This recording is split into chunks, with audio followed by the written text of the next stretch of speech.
Hi. This one's called The Parable of Poison and Perfume.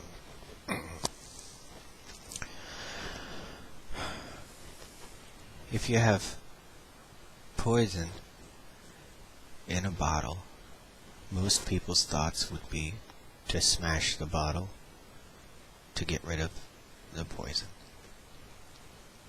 But you could pour out the poison, rinse out the bottle, and then fill it with perfume. Change the label. But you can't just change the label from poison to perfume, or someone will think it's perfume and wind up getting poisoned.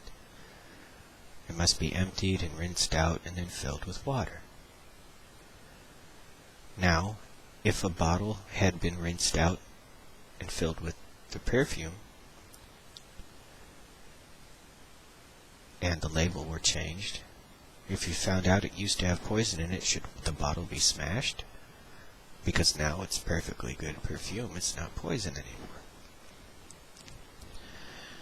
And so, basically, when it comes to people containing something within them, they're like a bottle.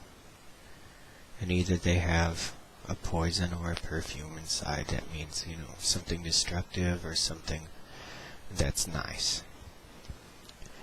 And the smashing of the bottle would be like the judging of the person to be wrongful or bad, or some people have a habit of, these or those people are going to hell and everything, Well, we have no idea the end fate of any person, or what choices they would wind up making. A lot of people have come a long way, all over the place, an amazingly long way. And there's a beginning point and an end point to everyone's journey. And we have no idea where along the way in stages they are at and how far they're going to continue to go to get to the end.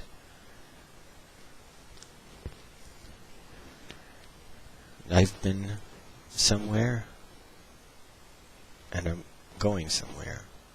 And there were steps along the way. Many other people too. Many people in transition. You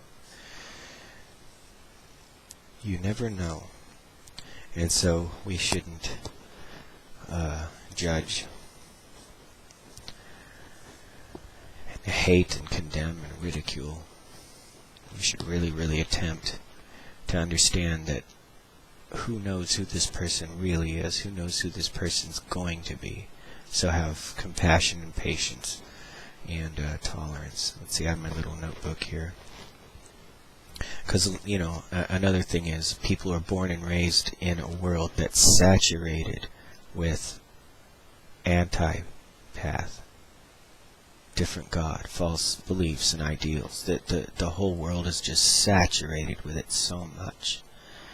And it's completely natural and understandable that people will be completely soaked with it as soon as they're born. To say that someone wouldn't be highly likely to be programmed from birth by their surroundings is like saying that you could be born underwater and yet come out dry. This is simply not possible. From early childhood, it's not even their fault. They're programmed to believe in all kinds of lies and fables and crazy stuff. And have to go through a soul-crushing realization that they've been lied to and stuff like that. Then starting over from scratch and trying to build a life. Whether or not they choose to believe in the unseen after that, who could blame them, If they transfer the mythologies from one thing to another, then, how are they supposed to know any better?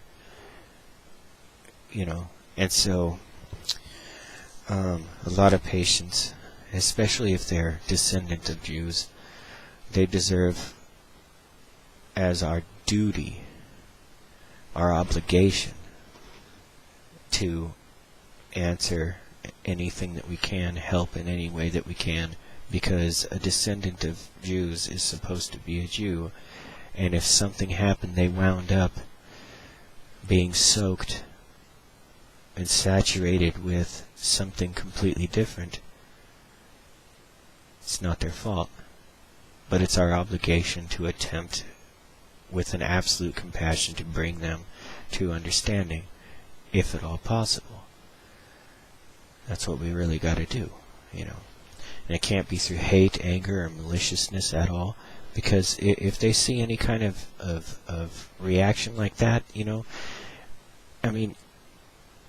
it's going to turn someone away instead of bring them closer. So it's kind of like if you, as the Jews, trying to help the person who's supposed to be a Jew to realize that they're supposed to be, instead of this mythological stuff, you have to demonstrate more of